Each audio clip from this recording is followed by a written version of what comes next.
Good afternoon from the United Nations University International Institute for Global Health in Kuala Lumpur, Malaysia.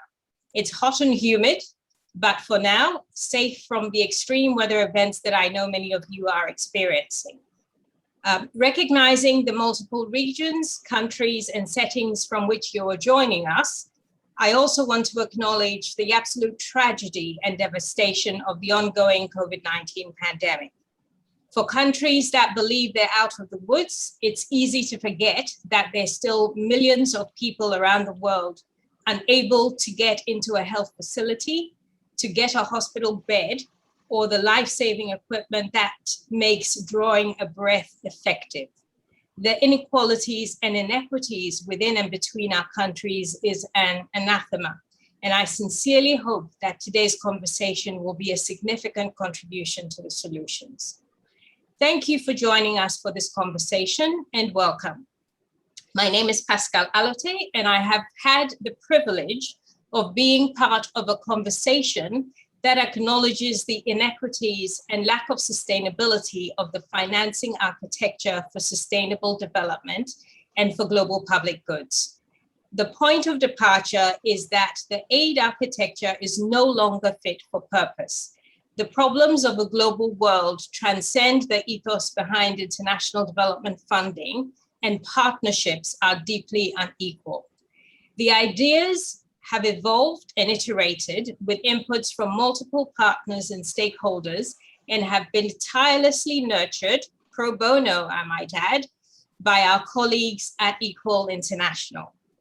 Over the next 90 minutes, we will share these ideas with you, hear from a number of our expert working group, but the main purpose of this meeting is to hear from you. We have 90 minutes to do that. 90 minutes is precious time. It's on Zoom and we're all Zoom fatigued. And so I urge you to make it worth your while by making sure that you get your ideas in. We're here to listen, and I assure you that you will be heard. Before we start formally, I'd like to hand over the mic to our very special guest for the session, the Right Honorable Helen Clark, who really needs no introduction, but I would like to be able to say I introduced the 37th and first woman to be Prime Minister of New Zealand, the former administrator of the United Nations Development Programme, and who saw in the SDGs, and the co-chair of the Independent Panel for Pandemic Preparedness and Response, and a bold, passionate, and dedicated champion of gender equality. Helen, please, the virtual floor is yours. Thank you very much, Pascal, and well, it's good evening to everyone from Auckland, New Zealand tonight. First, can I say I'm very impressed by the careful consultation and outreach which the expert working group is undertaking on the GPI concept. And I'm very happy to lend my support to the process because I find the GPI concept both exciting and a very timely one. We all know that the debate around it is occurring in the context of the limited finance which is available in a range of critical areas, not least in achieving the SDGs at a time when progress on them has been brought into a halt and gone into reverse in so many cases because of the pandemic. Then there's the issue of the need to tackle the climate crisis through support for adaptation and mitigation. The funding has never come through at scale for that. There's the need to arrest the disastrous decline in biodiversity.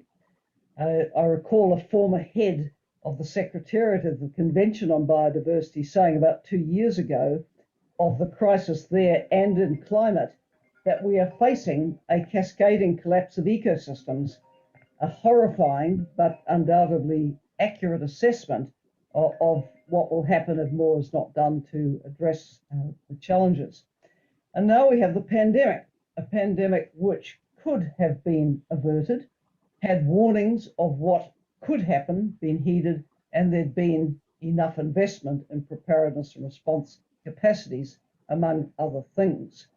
Now, on that score, I want to put my comments in that particular context because I have spent a lot of the last year co-chairing the independent panel on pandemic preparedness and response at the request of Dr. Tedros and in response to the call of the World Health Assembly in May last year for an impartial, independent and comprehensive review of what had happened.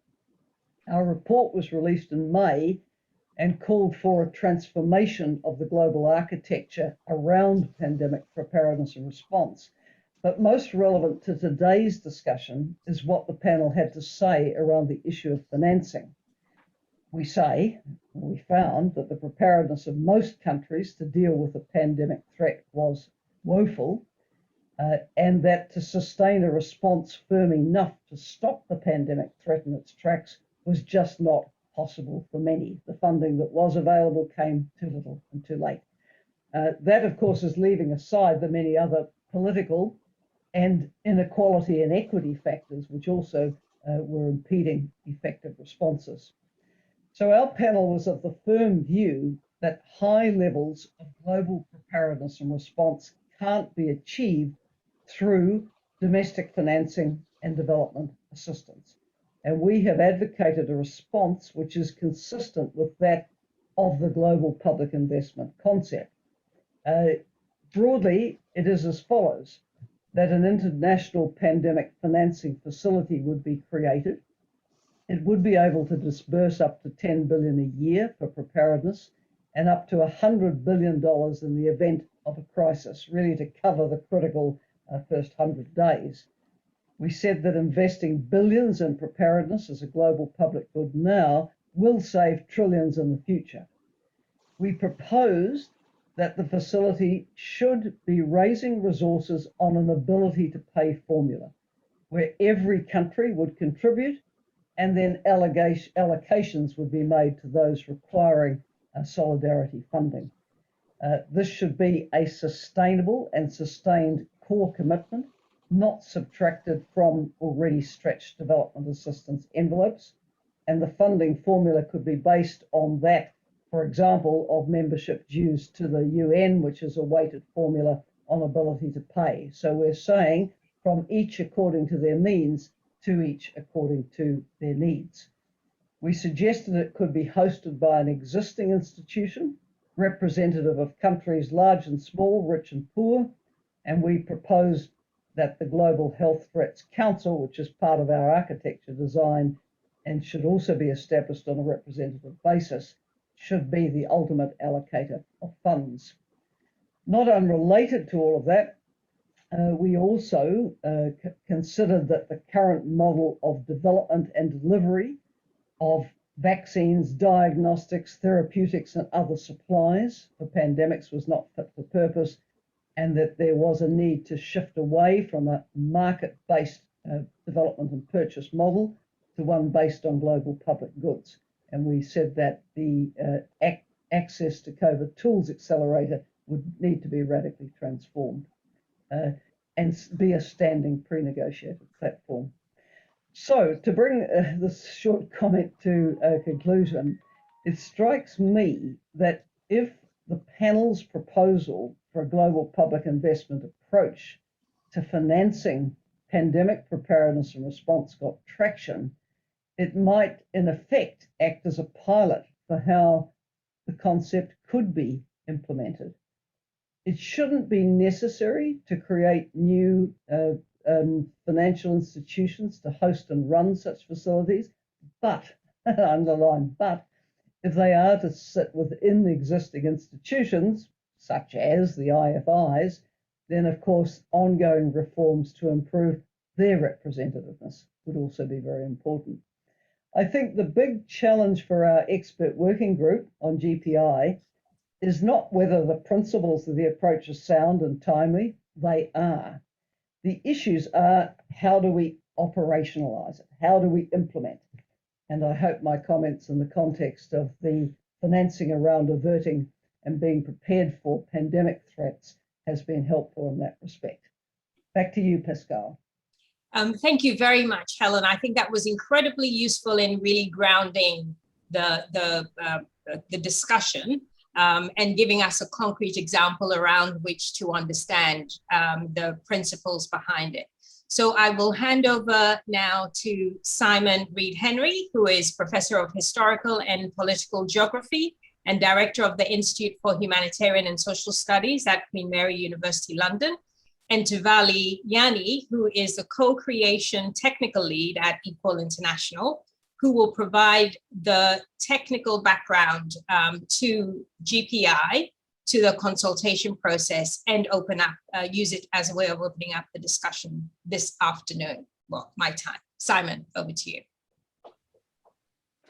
Thank you so much, Pascal, and thank you, Helen, for those really incredibly informative and insightful thoughts and reports back from the front lines of the process of the IPPBR. And those of you who've not read the report, you really should. It comes also a whole series of supporting documents, which I think make not only a fantastic critique of the problems of pandemic preparedness and response thus far, but also, as Helen has just said, of the great need for reform of international public finance more broadly.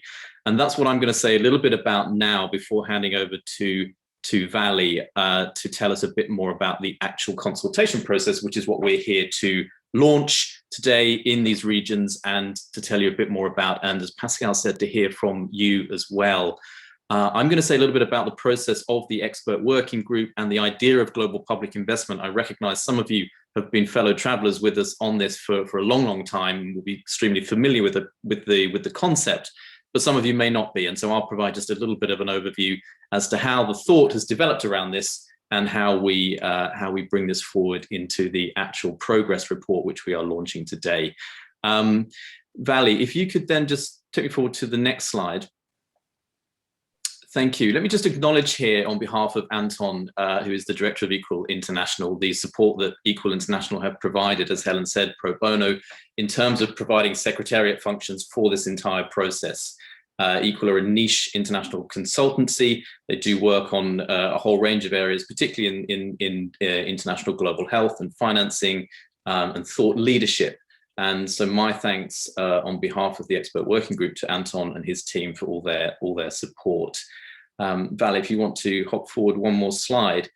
This will give you a sense for those of you who are new to this whole idea, global public investment, as to where it comes from. Like all ideas, it has a lot of sources and small incremental contributions from different places, but really it's begun to coalesce over the last 2 or 3 years. And of course, particularly in the context of the COVID pandemic, we have had a series also supported by Anton and his team of thought leadership retreats. We've had the launch at the UN, also with Helen's support, in fact, of 5 paradigm shifts, which I'll come on to talk a little bit about very shortly. We've had a series of dialogues at the UK's Wilton Park on how international public finance and diplomacy and foreign policy can come together to begin to provide some of that actual technical and how, the diplomatic how of getting things like this to take shape, to take form. And then we've had a series of deliberations that have been the expert working group process, which I'll say a little bit more about now. The expert working group, we also have to thank these two. Vali, if you can hop to the next slide. These have been really some of the most interesting meetings and discussions I've been a part of in many years. The expert working group was formed in October of last year, and its purpose, its remit, was to try to put some meat on the bone of this idea of global public investment, which some, including myself, have been writing about, and to make it clear that this is something that can function in the world today, that it is politically feasible, but also, as Helen mentioned, that we begin to ground out the how, that it is a technically feasible proposal. And the names in front of you now are those who've taken part. We have some of them on our panel today, and thank you, Hannah and Pascal, for being part of that, and Melindo too. There are others who are in the audience and others who aren't able to join us today because of their time zones. But all of these individuals and the institutions they come from have been absolutely critical and provided us with so many new ideas and so much interesting insight into the problems they've confronted in their careers and to the sorts of solutions we need to bring together to take this idea forward. So thank you to all of you for that process. And it's not easy to change a basic idea such as the international system of overseas development assistance that we have, which is really the fundamental way that we organize international public finance. As this quote by Alan Kay will tell you, the best way to predict the future is to invent it, to take ownership of new ideas. And that's what the expert working group has done. Another quote I sometimes use in this context is this idea that Thomas Edison didn't invent the light bulb by tinkling with the candle. He also didn't invent the light bulb by failing to recognize what the limitations of the candle were. And this is where the expert working group has really been so helpful, because we've got some of the world's really greatest experts on aid and international organizations who've been able to share with us their reading, their critique of the current system, so that we can put that into a format that takes it forward and gives us a sense of what global public investment is as a practical proposition. And that's what the world needs now. It's what the world has been calling for during COVID-19, and Helen and some of the other panels have, in their way, been calling for a new system. But there's very few suggestions out there specifically saying what that could look like and how it would work. That's where the expert working group's report comes in. So what is global public investment and how does it work? Essentially, it's incredibly simple. As the top of these four images, the top two of these four images will tell you, basically all countries pay according to ability. And then that money is spent by geography and by theme. It is regionally distributed, and it can be distributed according to and within the context of particular global public goods, services, and infrastructure. So, for example, we recognize that the need for vaccines is a particular global public good, at least the access to them. But of course, climate change is a very different global public good. So global public investment would need to work differently in each of those cases, and it can. It's sufficiently flexible to do that, and the report sets out a little bit of the how. And why does that matter? Well, because then you have the two bottom images here. You have every country benefiting from GPI, to each according to their need, as Helen said, poor countries receiving more. And you also, and this is critical, and there's a lot of work in the report on governance, and it's one of the things we really want to hear your views about, is that all countries are involved in decision-making. And that's really the great transition, and it's what we need in order to bring a little bit more equity into the international public finance system. Next slide, please, Jan. So why GPI? Why do all this work? Well, quite simply, because if the COVID-19 pandemic and the failure to recognize and respond to it in time isn't enough of an answer, this slide will provide the rest. We don't have enough of these three fundamental things. We don't have enough public international money that's global and can be spent on global public goods. We don't have enough international money that is public, that is to say that it can be spent on agreed upon public policy agendas and not simply market mechanisms. And we don't have enough investment, either public or private or global for that matter. And investment is the critical thing. We will not change the future unless we begin to invest for it. Alan Kay's comment again, we need to put money aside for the things that we want and that we know we need and we know that others need, because unless you do, it won't come about. So this is why GPI. Next slide, please, Yanni. So what does it mean what is it in its basics? What does it involve? Well, we've developed this idea of the five evolutions, five paradigm shifts, if you like. This is the change. This is how you bring about a light bulb rather than a candle. First of all, ambition. Global public investment needs to move from a narrow focus on reducing poverty, which has been the overwhelming emphasis of ODA, to meeting broader challenges of inequality and sustainability, or we might even add of global preparedness. Secondly, function. We need to move from seeing international public money as a temporary last resort to valuing it as a permanent force for good, that it is ongoing, that we will always have things we need to invest in. There'll always be things we need to prepare for. There'll always be a need for regulation. There will always be a need for tax reform. There will always be a need for new things. And that's what international public money is able to provide. Thirdly, that we change the geography of all of this. So instead of having one directional transfers, donor relationships from north to south, we move to a universal effort where everybody has buy-in. And that then brings us on to the fourth change immediately, which is this point about governance, that we move from an outdated, essentially post-colonial system to one of representative decision-making, where all countries and all regions have a say. And that leads us finally on to the fifth and perhaps the most important change of all, which is the narrative that we begin with, that we move to a narrative where we all come together, all identify the things that we need, and all move to the commitments in terms of costs and benefits of bringing those about. Next slide, please, Vali. So where does this take us? Well, this is the overarching vision that the EWG has brought about, that we want a healthier, a fairer, and a more sustainable world that is anchored in global public finance, where all benefit, all decide, and all contribute. That is, if you like, our headline ambition. Our purpose in putting out this report now to you in a global consultation is to get your view on how we best realize that ambition. Next slide, please. It boils down, in effect, to a concrete ambition, a concrete aim for realizing that ambition. The post-2030 compact, the post-2030 agenda, what comes after the SDGs, if you like, if in any case we have realized those, is informed by and committed to the principles of global public investment. Next slide, please.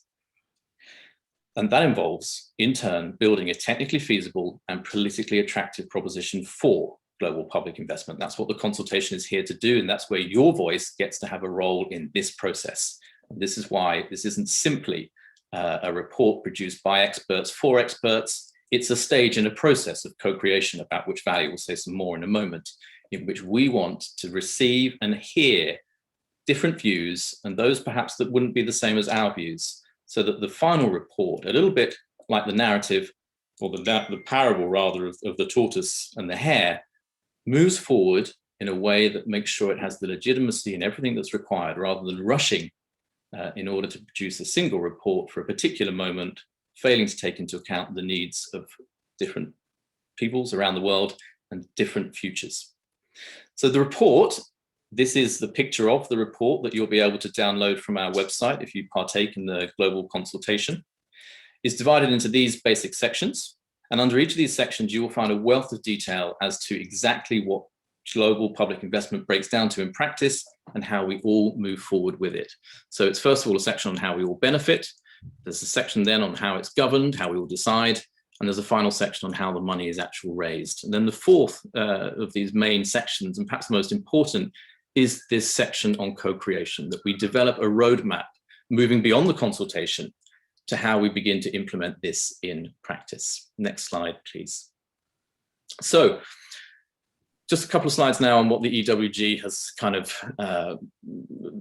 put together in the course of its work. It's only highlights, but you'll be able to download the report and get the detail that you need on all of these things.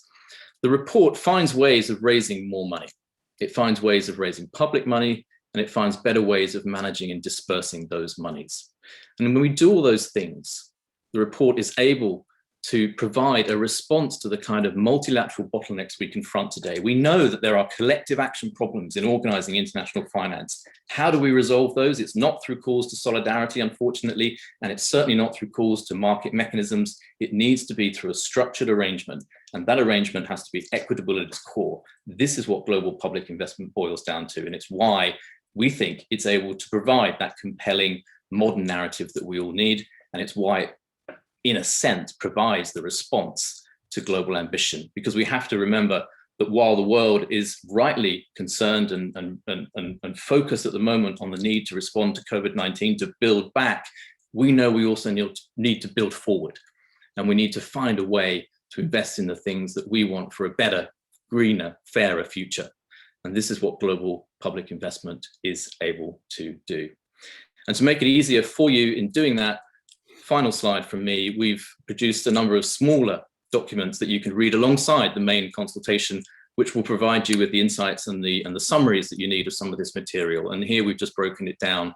I won't go through all of them for time, but this is GPI numbers, and you're able to get a sense, as it were, of some of the things I've just been talking us through. So that's global public investment. That is the process we've been pursuing it with through the expert working group and through their contributions, ending up in the final report we now have, and which we are sharing with you today. I'm going to hand over briefly to Vali, who has been really developing the actual consultation process, tell you a little bit more about how it's going to work and how you can take part in it. So thank you, all of you for being here today, and thank you, Vali, for taking us through that next part. Thank you very much, Simon. And just moving swiftly from Simon into the actual consultation process.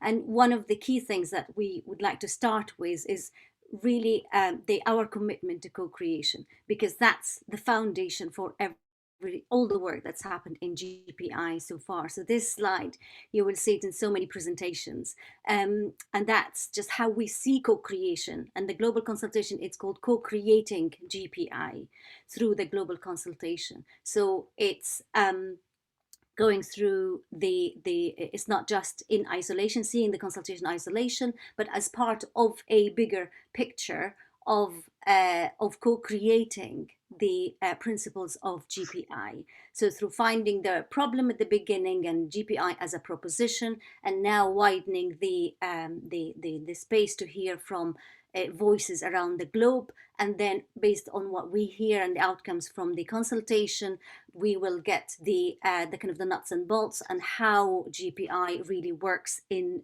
practice. And then possibly, you know, there could be another consultation when it's put into practice. So whatever is done in GPI is grounded in reality, and that's to ensure the legitimacy of the proposition and of the practice of GPI, and always guided by accountability and transparency throughout.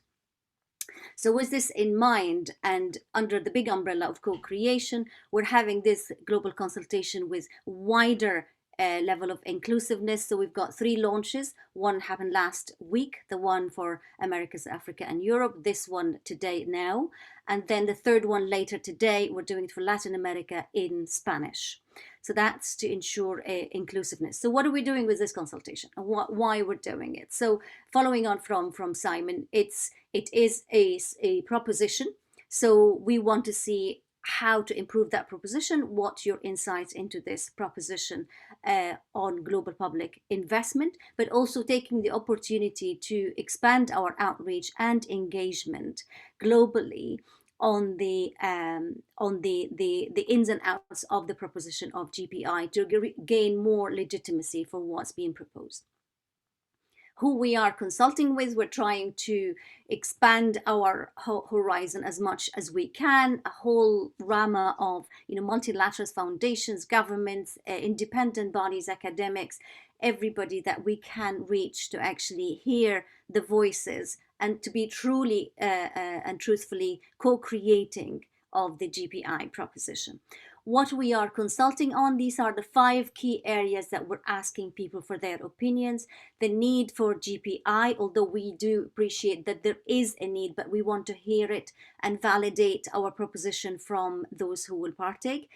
Improving the proposition, what specifically about the core principles of GPI, and then moving from a proposition into a reality of that proposition, seeing it in reality, hearing your views on that. And then ultimately your own engagement. How we're doing it? Very focused 3 methods. We're doing SurveyMonkey with very specific questions, and then round tables. We'll talk about that in a second, and then some interviews with key informants. The time frame is we started the consultation with the first launch last week on the 20th of July.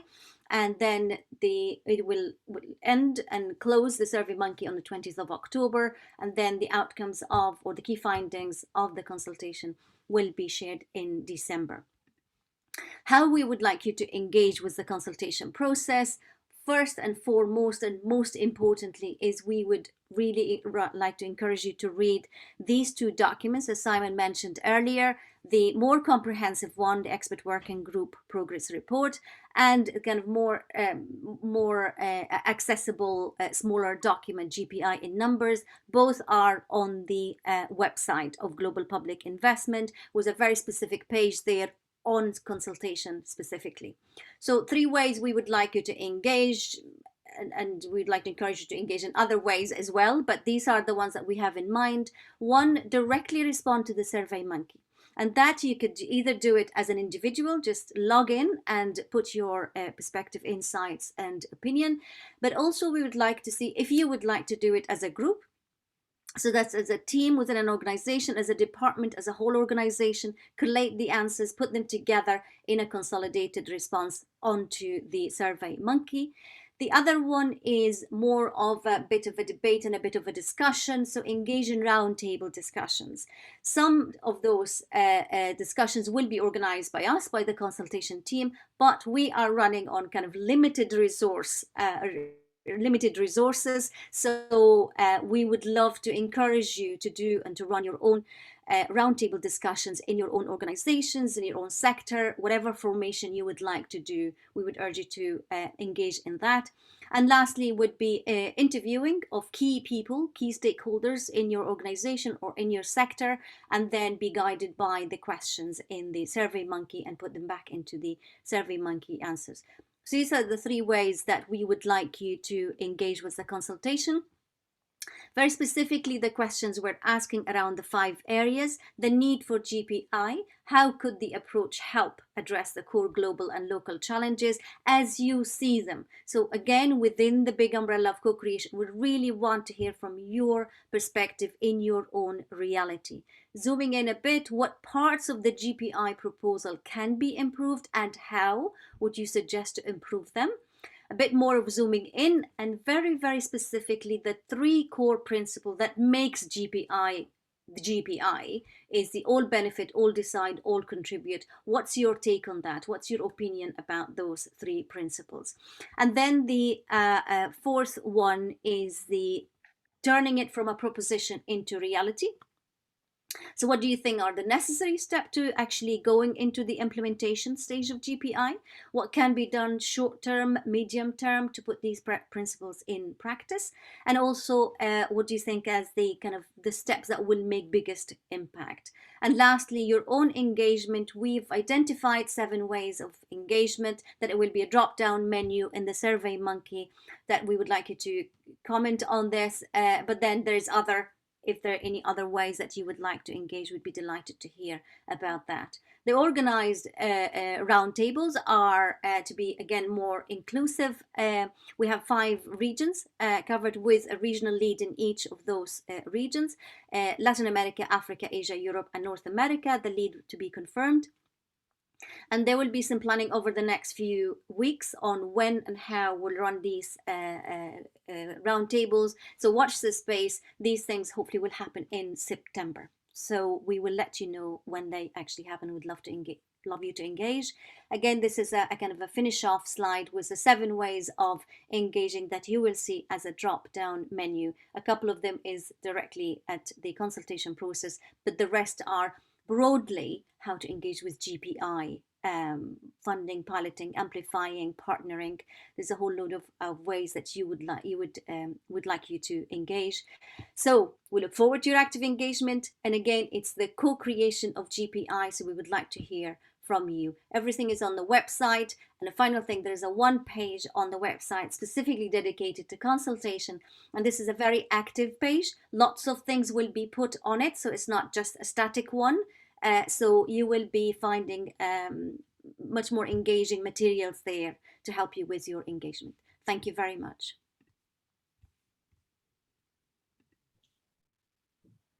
Thank you very much. So what we're going to do now is we have a few of the EWG members and experts, and Helen again, to, in a sense, provoke you a little bit with their comments first about the issues that have been talked about and the consultation process. Before we start, if I can just throw in a couple of my reflections, that I think one of the things that I find particularly exciting about having been a part of this is the fact that it is not a top-down process. That it is, and I don't know in my professional career and lifetime ever had the opportunity to actually be consulted on these issues that are supposed to affect all of us. So right from conception, it is a process that is consultative, that does have opportunities for people to engage with it and talk about how it can actually be practical or not. but we really do need to hear from you about it. The other thing is that it does, within the context of the SDGs and so on, this actually does allow us to move away from, in terms of the international financing and flow of funds, take away just for a second, just imagine that it is not about all the messiness of bilateral engagement with everything that goes in within diplomacy, with one country engaging with another, and I'm talking very specifically coming from a low middle income country, that it is that we're talking about funding flows that are not about bilateral agreements, but that are about global issues that affect all of us. And I think these are two really exciting things as well for us to think about as we comment on the ideas to date. Reiterating, please, if you're not able to talk today, there are lots of mechanisms through which we can hear from you. Please use them. And so we're now going to have a few brief comments to provoke the discussion. Again, from Helen Clark. We will also have Jayati Ghosh, who is Professor of Economics at the University of Massachusetts at Amherst. Milindo Chakrabarti, who is Professor at the Jindal School of Government and Public Policy, and Hannah Ryder, CEO of Development Reimagined. We have just heard from Helen, so Helen, I will move you to the bottom of the list to close off, and we will start with Jayati, please. Can we hear your provocations on the ideas today? Thank you so much, and this has already been an extremely illuminating and I would say inspiring set of presentations. I'm actually going to start with the tough question that Helen Clark raised earlier on, which is on implementation. I think this is a brilliant idea. I think it is an idea I wholeheartedly support. I believe the economics of it is perfectly feasible. I think it can be done. But the real question is it an idea whose time has come? And so far, unfortunately, that's not the case. Let's be honest. We are not seeing, even in the face of the biggest global public bads that I have experienced in my lifetime, whether it is the pandemic or climate change, we are not seeing coming together. We are not seeing a sense of internationalism, at least among global leaders. And we are not seeing a recognition of the urgency of the problem. I think the expert group has done a fantastic job. I was part of it, but I had to leave in the middle when it's really done a brilliant job thereafter. I think it's done a great job in outlining how this is possible and how it is feasible and how little it would cost and what it would do to benefit every nation and all the people across the world. That does not necessarily translate into political demand for this. And so I think what we really have to think about is how do we mobilize to generate that political demand? I have been in India teaching for 35 years. I'm currently teaching in the United States. I don't see a political demand for this. I don't see it even among my colleagues who are in one of the most progressive public universities in the country. So I do believe there is a real problem in terms of getting this message across, making people realize that it is really not a huge additional burden on the fisc, that there are many ways of achieving it, which would also simultaneously reduce not just global inequality, but vertical inequality within countries, and that none of this is going to damage any economy, everyone will gain. That message is not getting across. So I think this is a challenge. I think we're among like-minded people here. This is a challenge to all of us. How do we translate what I think is an excellent and perfectly feasible idea into something that actually becomes politically feasible and something that governments are forced to do? So much public demand for it. This is a very short statement, but seriously, this is my big problem. So I'm throwing it out there for everyone to think about. Thank you. Thank you very much, Jayati. I think there've been a couple of comments in the comment box as well that are calling for specific advocacy for the idea as well. So I think that is a note that is definitely worth keeping. Melinda, if I can move directly to you, please. Thank you, Pascale. Good afternoon, good evening, good morning, according to wherever you are. I find this opportunity really exciting. First opportunity in terms of joining this expert working group and then joining this panel to share my ideas. It is said that the strength of a chain is likened to the strength of its weakest link. And if we follow the history, perhaps we have come down to a situation, as Jayati rightly mentioned, that we have reached a situation where so many links in the human civilization and linkage across human beings have become weakened. And they are expressed in terms of the short-term feature of COVID-19 or the long-term concerns about climate change or global warming, and even the simultaneous situation where even though it is said that the global inequality at the country level is going down, but inter-individual inequality is increasing at a rapid rate, even be it at the global level or be it at the national level. So the time has now come to repair and strengthen some of the weakest links that we are persisting with over the last few centuries. And at this juncture, I think the argument of GPI as a process of co-creation is one of the most important efforts to take care of this strengthening of the weak links.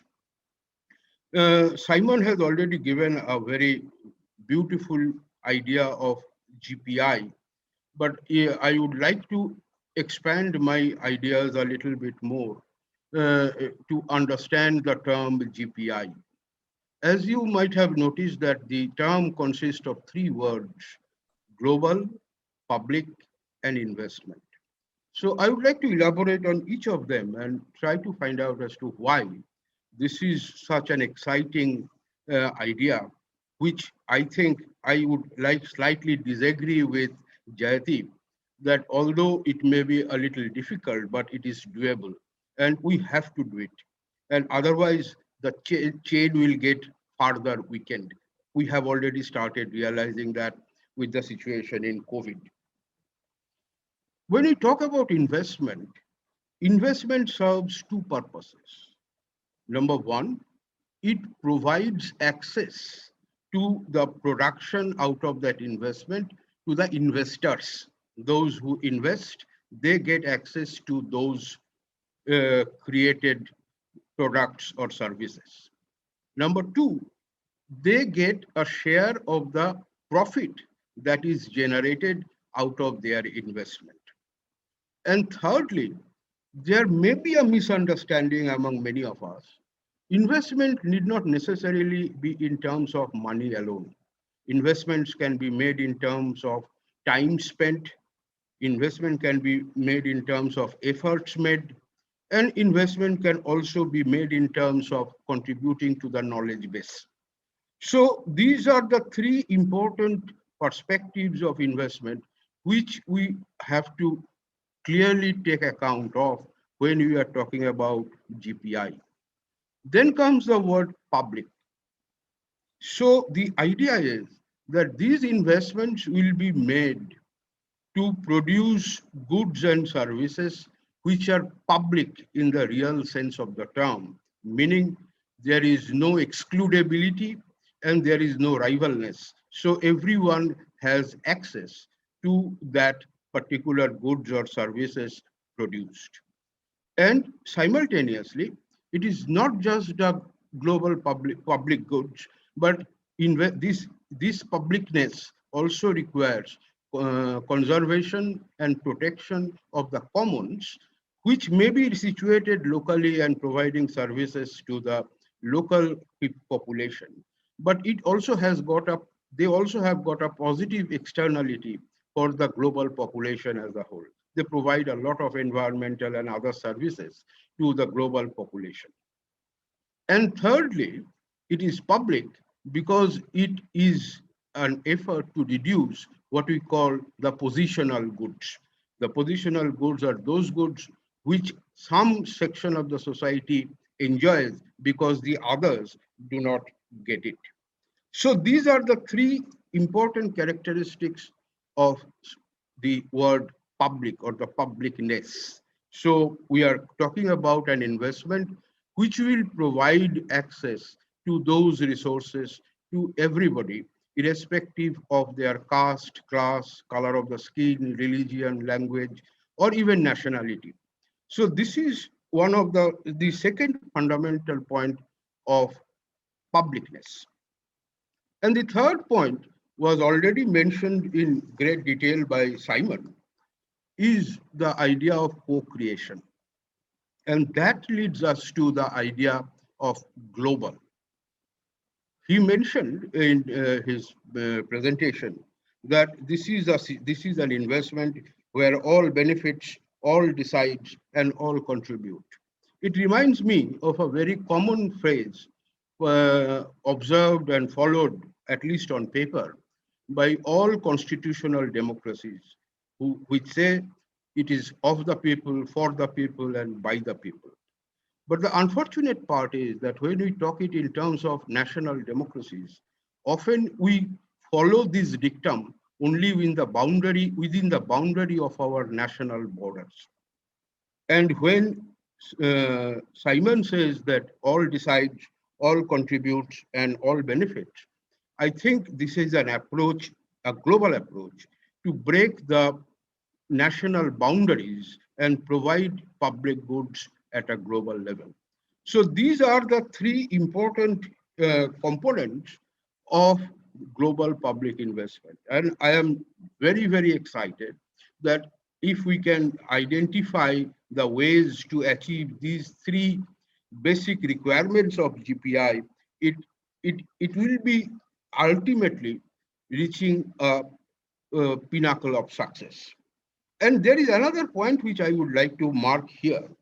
We have to be very, very careful, very clear about it, that so far the literature on public goods were looking at public goods mostly from the perspective of consumption.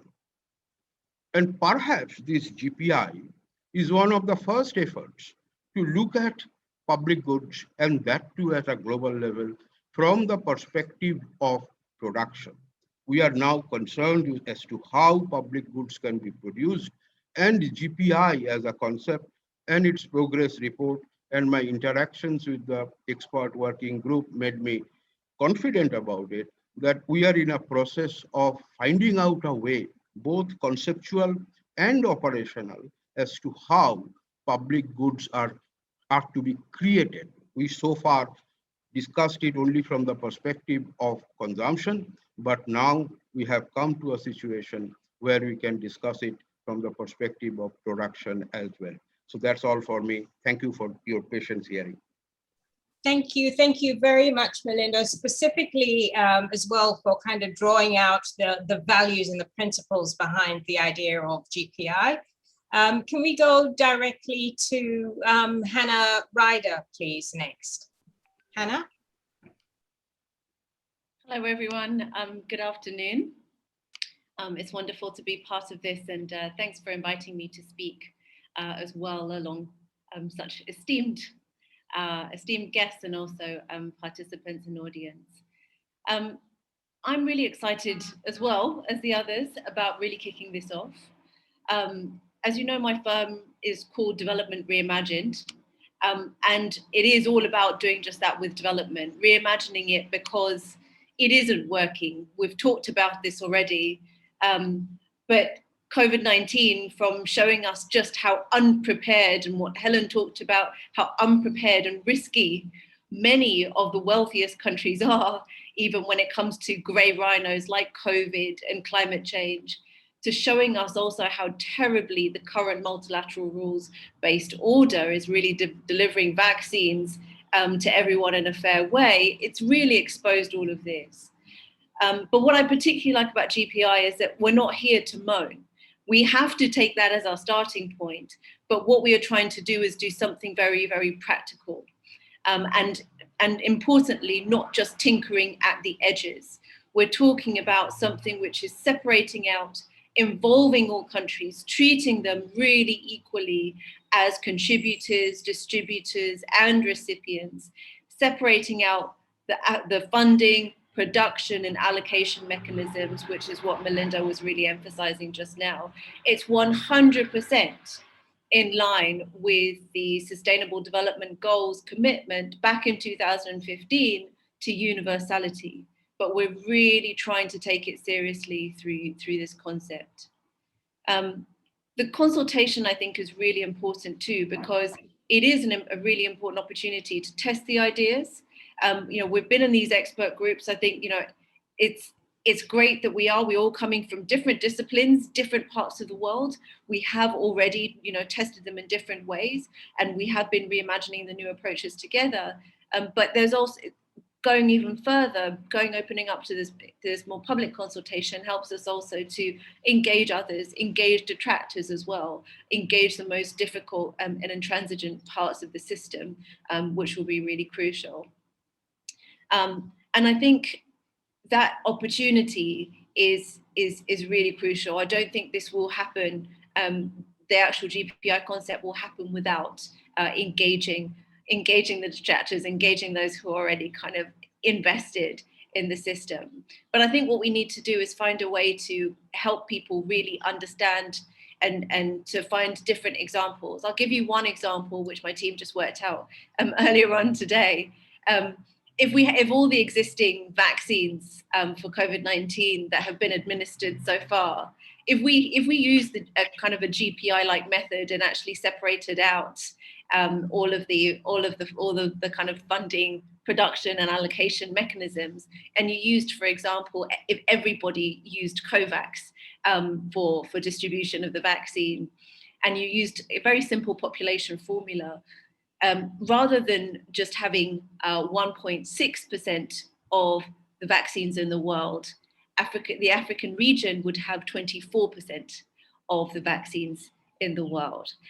So that just illustrates the kind of difference that an approach like this would really make. Now, of course, you'd have a very different, a whole range of different allocation principles. Europe and some of the Americas had much steeper COVID problems at the beginning. So perhaps there would be a slightly different allocation, but it just gives an idea of what this might mean in practice if we used. And so I think we should be finding new examples, and I hope this consultation will give us that opportunity to think through these examples, but both when it comes to COVID, pandemic preparedness, other issues, other global public goods like climate change as well.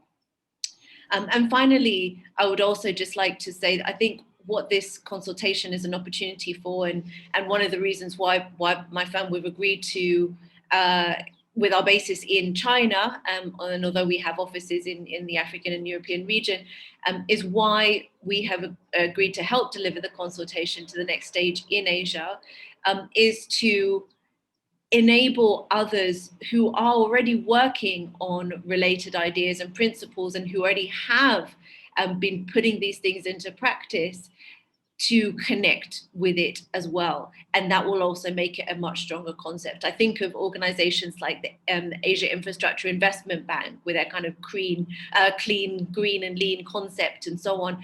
Some of these, there are a number of organizations who are having and NGOs and others who are there as well, who I think we can bring in and who will really help add value to the discussions and make it something really practical that we can take forward, not just discussions. Thanks so much. Thank you very much, Hannah, for giving us a really good and again very practical examples of how this works and why this is incredibly exciting. Can I close off the discussion with the experts with some final comments from you, Helen, please?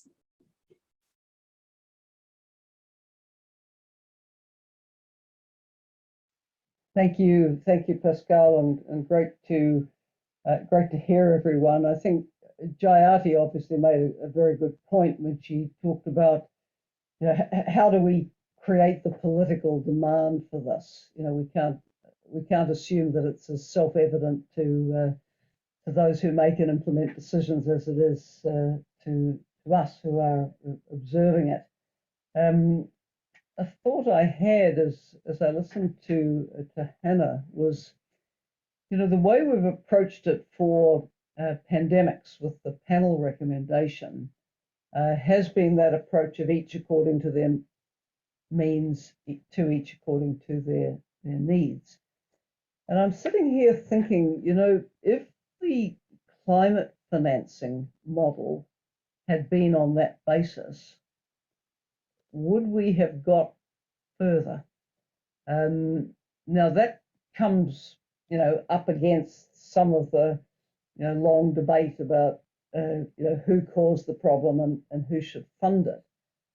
But if we turned it round and said, well, we've got to pay for this somewhere or other, should we do it by formula on the global public investment principles?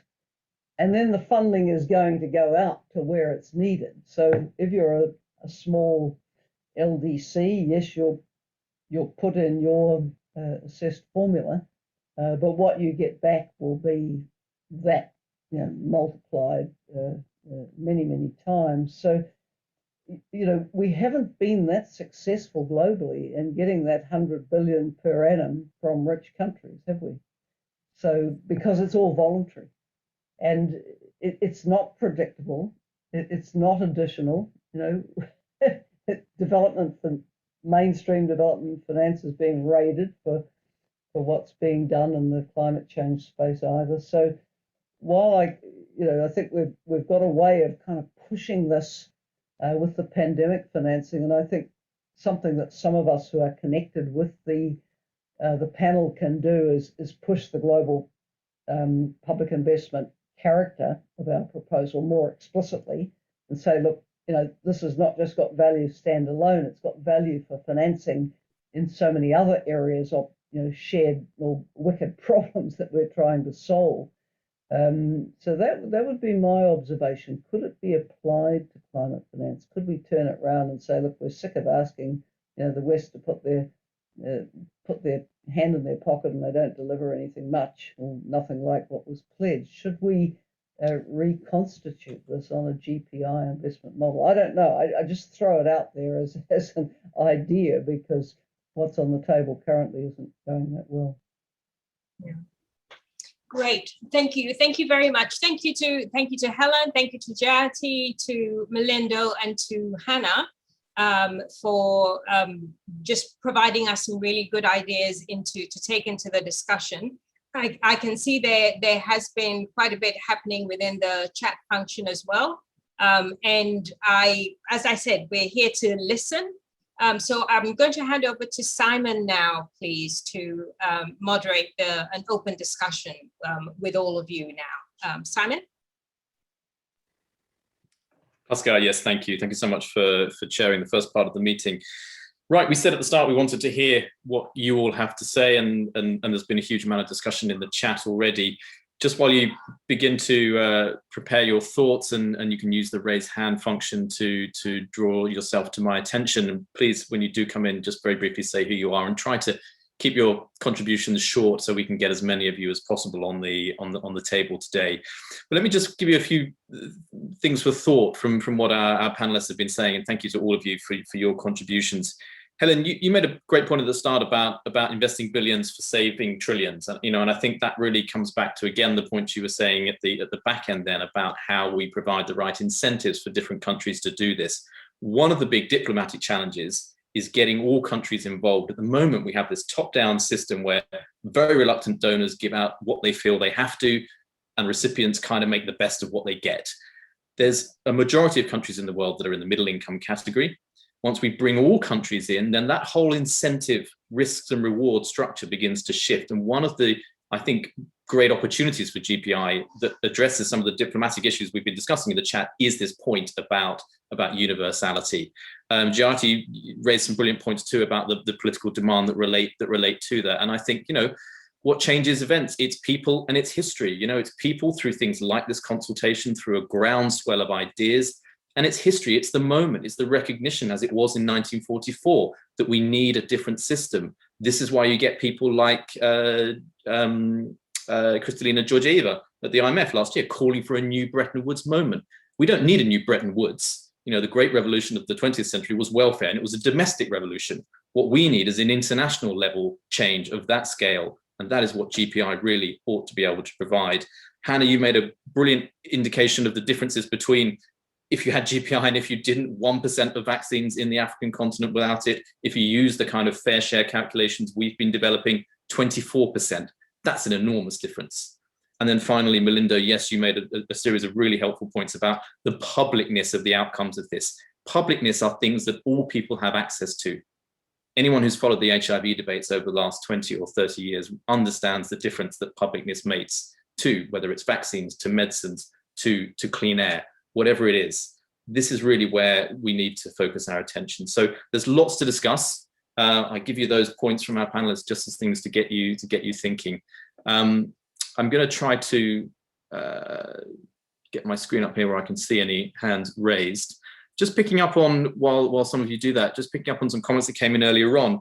Philippa Tucker from Accountability National, you raised a point about wanting to connect with the process around other advocates, what other advocates are doing in this space. And you were talking about some of your experience on HIV financing in Africa. It'd be great. Would you like to come in and just say a little bit about that and how you think the consultation could potentially connect up with you there? Hi, good morning, everybody. Thank you, Simon. Yeah, I'm a principal author on a piece of research. I sent the bit.ly. I hope you've all gotten it there. It's basically an unfunded project, except for Revity, who's also on the call here from Frontline, has now given us a bit of money, so we're able to do some communications about it. But it's a piece of research that looks at financing HIV in Africa.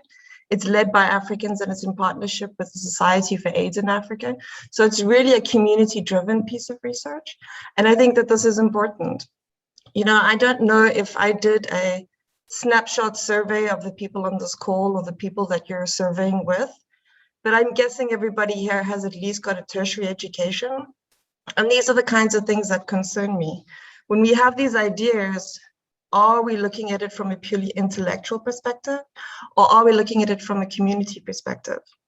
And I think that there's a lot of other initiatives, and the initiative that we're working on is very much about looking at the plethora of ways that we could alternatively finance the HIV and the health response in Africa. And there are things that we look in our research. We look at impact investments. We look at the need for a global tax authority. We look at things like African philanthropists. We look at so many different things. And I haven't read your background documents, and I'm guilty of that. But what I'm hearing this morning is two gaps that I see off the cuff. Having said that, I haven't read the background documents, is that I would like to see some more community people who maybe are sex workers, people using drugs, people who are LGBTIQ, people who are really from low income backgrounds, and how that might affect them, and what these results, how they perceive it will affect them. So we're not just kind of doing good, thinking we're going to have good results, but that we're actually consulting with the communities. You know, and that's something that we can help you with as Accountability International and a Society for AIDS in Africa. Between the two of us, we have 20,000 people on our email lists, all in Africa, who are community activists. So that could be something we could collaborate on. I think the other thing is that, you know, I am concerned about the centralization of power. I think that in Africa, we've seen enormous changes to our funding, especially around sexual and reproductive health and rights, with the Mexico City policy under the Trump administration. And I think that centralizing power, especially around finances, is very, very dangerous. It leads not only to the lack of implementation of programming, but it also leads to the death of the human rights activists that I work with. So I would like to see a democratization and a flattening of financing. Those are my thoughts, my initial thoughts, but happy to talk in more detail when I know more. Thanks. Philippa, thanks so much for that, and for sportingly coming in as I as I roped you into the conversation. But you raised some great ideas in the chat. I mean, you elaborate there a little bit. You talk about the importance of tax, which absolutely there is. You know, the revenue raising side of it is critical, and that's there in the report too.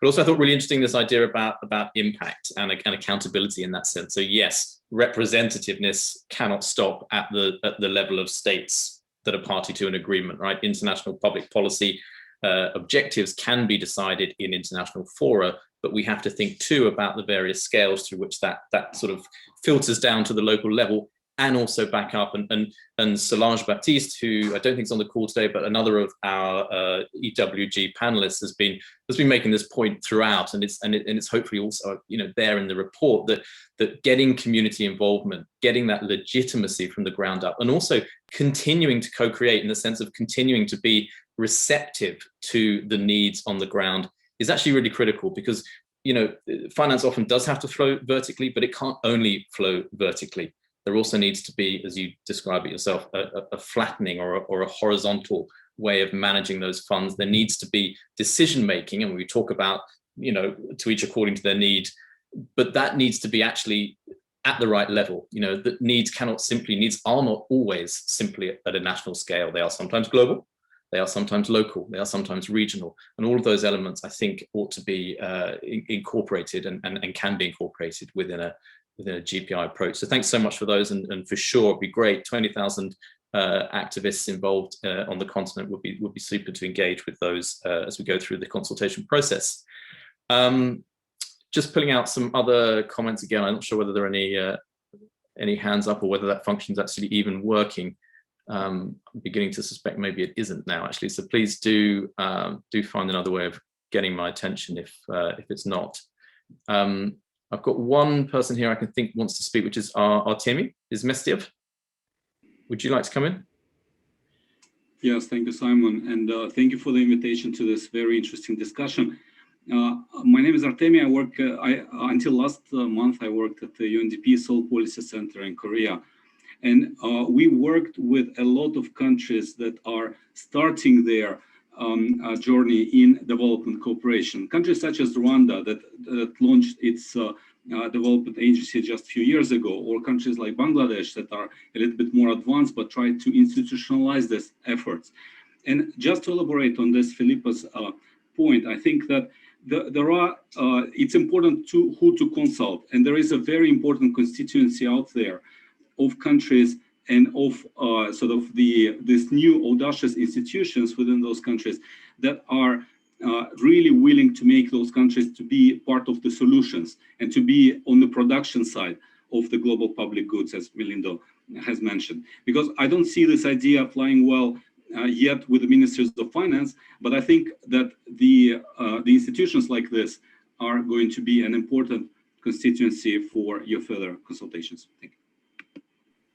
Yeah, thanks very much, Artemi. This is a really important point. Actually, where are we positioned when we're doing this? This is a largely advocacy-driven process at the moment, but institutions matter, and institutions are also actively rethinking their own approach to their own funding and to where they sit within the wider funding landscape. And again, COVID's been a principal driver of this. So the Global Fund is undergoing a strategy rethink. Lots of organizations are undergoing, multilaterals are undergoing strategy rethinks, and the impact of the various panels of which Helen has been a part, all to point in this direction. So again, there is a sense that even if it's not, institutions are large ships of state of their own sort, it takes a while to turn them around. But I think at board level, there is a real interest in changing some of the principles through which these things operate, and the lack of principles in some case, and a desire to tighten in the frameworks within which international public finance flows and operates. And I think this is where having this citizen advocacy driven program that has the legitimacy of that, this was my point about the kind of the tortoise approach rather than the hare, that we then have a groundswell of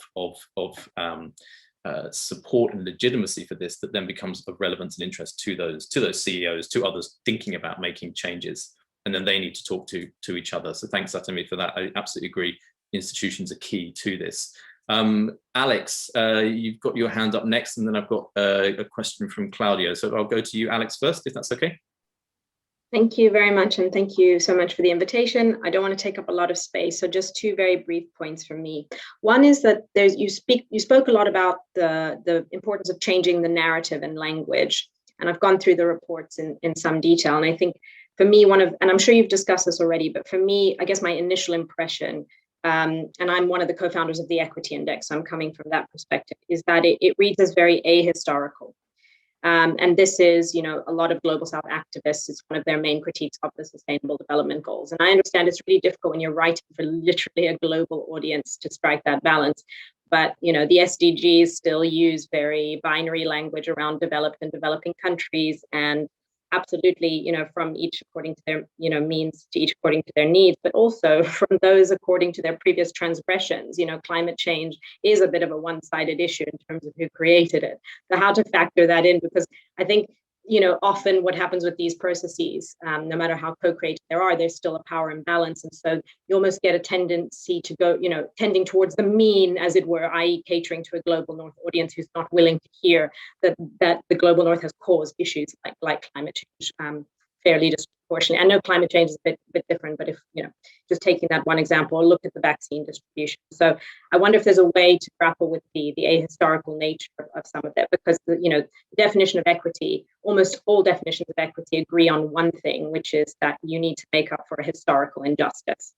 So I think the social justice crowd, a lot of the language might come across as quite technical. That may be a completely deliberate decision that you've made, and I would totally understand that, but it's just a point to make. And then the other one, in the report, you talk about statutory, not voluntary, when it comes to the commitment itself, and I completely agree. It's just interesting to reflect on the fact that only 2 countries have legislation on this. One is the UK, and we all know what they did recently, and the other is Belgium, who never met the 0.7. So I wonder if this is a moment to come up with a way more creative way of approaching that. And thank you very much for having me today.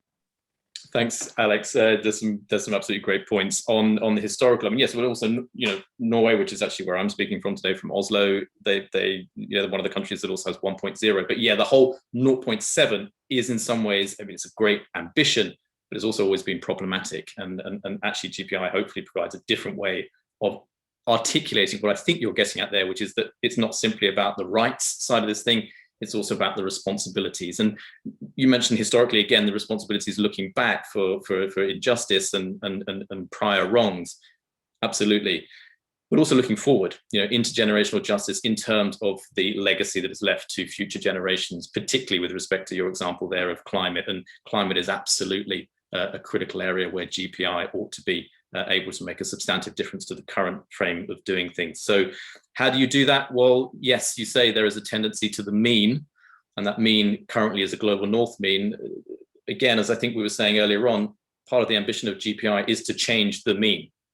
It is to change where that line of countries falls, because we are hopeful that this is something that would appeal in particular, for example, to middle income countries that currently have some of the finance that they're able to set aside for this, but don't feel they have any meaningful say in the governance structures of different multilaterals or even of the international public finance system itself. That's something that GPI really hopefully can make a substantive change to. So thanks, Alex, for those comments. Looking forward to keeping in touch on that, and also the work of the index is really helpful in this context. Claudio, I said I was going to come to you next, so I'll do that now, and then after you, it will be Milindo. So Claudio, thanks for your comments. My name is Claudio Schuftan. I'm from the People's Health Movement, and I am talking to you from Ho Chi Minh City in Vietnam, where I live.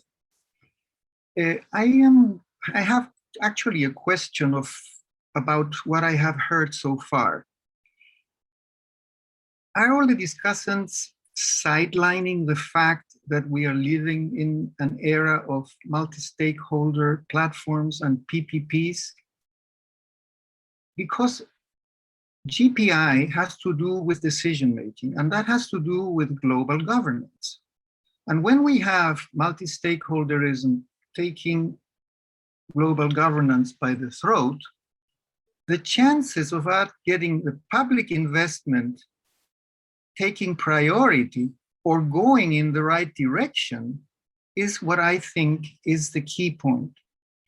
So I am very much in agreement with Dr. Ghosh. Certainly she left, but the way I see things is the following. You all probably know what a shish kebab is, when you eat your meat in the barbecue. And if you allow me, the shish kebab has several morsels of meat, and each morsel represents one of the special constituencies that many of us belong. I fight for health, I fight for food and nutrition, others are on the environment. And we all try to talk about GPI in our different areas. But what we tend to forget when we concentrate too much in our silos is that the skewer is the one that unites all our major issues that we are interested in. And the skewer is the problem. It's the political system that makes me have problems with health and with food and nutrition, and the environmental is not for the protection of nature and habitat and on and on. And as long as we understand that being in our silos, at least we use 50% of our time to work actively next Monday morning on the skewer, we probably are not going to change GPI and many of the other things that are decided in the global public investment. Thank you. Thanks very much, Claudio. And, you know, People's Health Movement have done fantastic work in drawing attention to exactly some of the things you've just been raising. And I think, yeah, I mean, GPI is in a sense a way of addressing the skewer, as you put it. And, you know, this is the first time we've had shish kebab as part of our discussions, but it's helpful. And, you know, I think what we need to recognize is that GPI is not so much a thing per se. It is a series of principles and a way of organizing, structuring international public finance. And when we remember that, then I think we see the actual roads to transformation opening up. So thanks for your comments there. Midnight, can I bring in you now? Because I think you've been involved in lots of consultations, and of course this is a launch of a consultation on the report. It would be great to hear a little bit of your thoughts about this process, and looking forward to how it's going to be working out over time. So Midnight, if I can bring you in now. Oh, thanks, Simon. I'm Midnight. I work for APCOM, which is a regional organization for Asia Pacific working on LGBTI human rights and HIV. I think Helen Clark, we've had this discussion already in 2018 at the New Zealand Embassy in Bangkok. Yeah, literally about how to ensure that there is a community-led mechanism for LGBT and HIV in Asia Pacific. So I think this is something, you know, much, of course, larger for the global level, but the principle is the same, right? How do you get the community to be part of this structure to ensure that there is going to be a devolution of decision making to the community organizations and those that are reaching the most vulnerable and most marginalized on the ground. We know from the recent high-level meeting for HIV that there are issues around, you know, certain words that you can say, you not say within the political declaration, and it just invisibilize some of those most marginalized people. So I hope that for GPI, in terms of us moving forward, how do we then, really change that power structure and ensure that there is going to be an institution that is based in the global south, you know, and that ensures that that institution is really going to cater for those actually marginalized populations and ensuring that they are really involved in the processes as well. Thank you. Thanks so much, Midnight. That's exactly right. And you know, this is going to be an interesting process. You know, a global consultation. We hopefully, as Vali was saying earlier on, we hope we've got the documents that are accessible. They're being translated into different languages, that they can be used and accessed by people, and that it's going to be possible in a relatively simple way to give the feedback and to bring in the suggestions to this. The report, the progress report, is not the final document. You know, this is a halfway stage, and the final part is going to be something that brings in some of the great suggestions we've had already today, but also that hopefully will come through in the consultation too. And you know, that's great. It breaks us out of the silos that we were talking about earlier on, and this is really the power of this kind of approach. So thanks Midnight for taking us through some of your experiences there. Really helpful.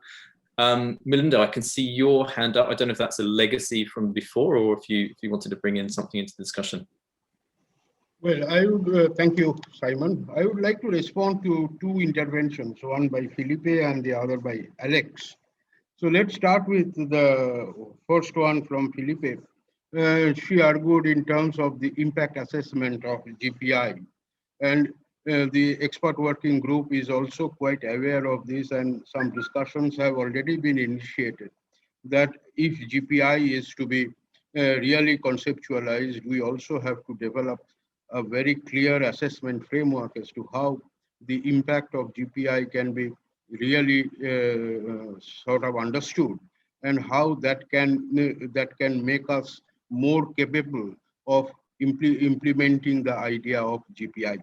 So this, I thank you for the idea, and we are also thinking aloud among ourselves in the EWG on this assessment framework as well.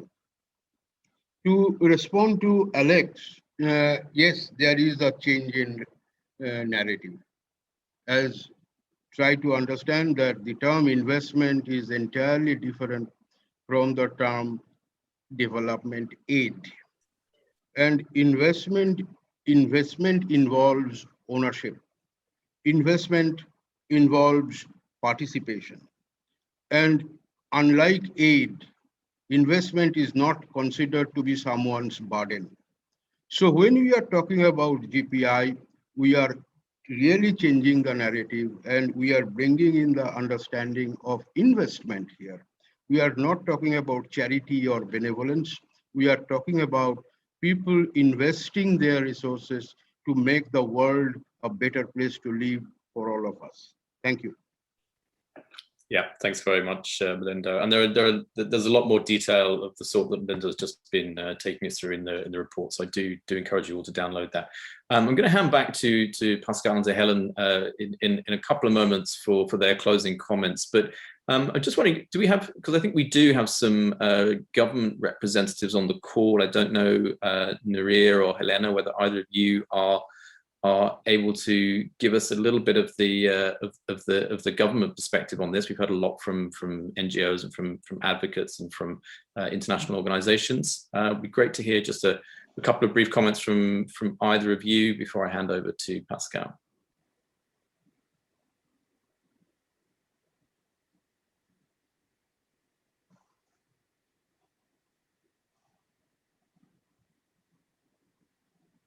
Don't know whether either of you are jumping in and you're on mute, or whether I've caught you off guard.